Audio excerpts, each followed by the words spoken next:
Call it a historic sweep. Lawmakers really shaking things up here in Connecticut. We're breaking down all the big changes that are about to take place. State lawmakers have set the stage for major changes that will impact all of us. The 2012 legislative session wrapped up early this morning. One of the big changes is getting high grades from Republicans and Democrats. News 8's chief political correspondent Mark Davis is live in the Hartford newsroom with a closer look at the big changes. Mark. Hi, Annie Keith. Good evening, everyone from the Hartford newsroom. Yeah, a lot of major accomplishments or a disappointing failure. You decide.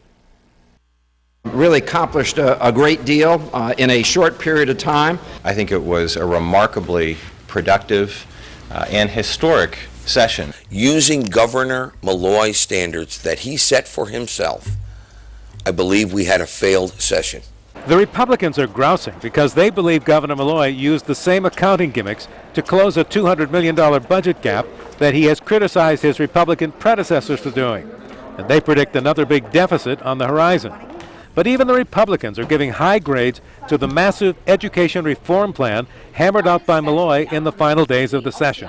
Connecticut was dead in the water when it came to education reform compared to other states.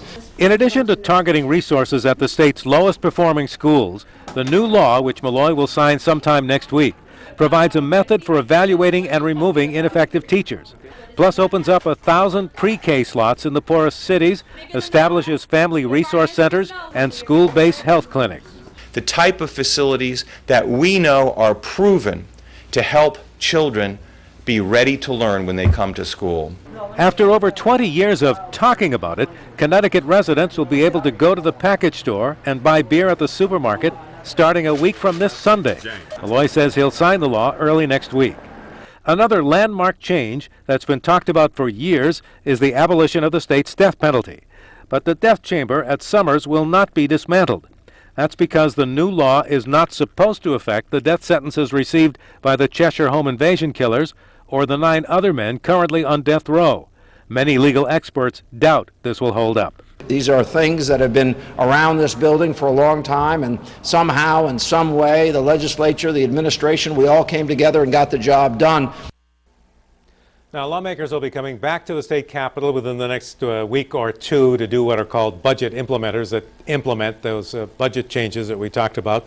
And the leader in the state Senate said today that a big bill designed to help businesses create more jobs that failed last night, that never came up for a vote in the House, will be addressed at that time. Live from the Hartford newsroom, Mark Davis, News 8.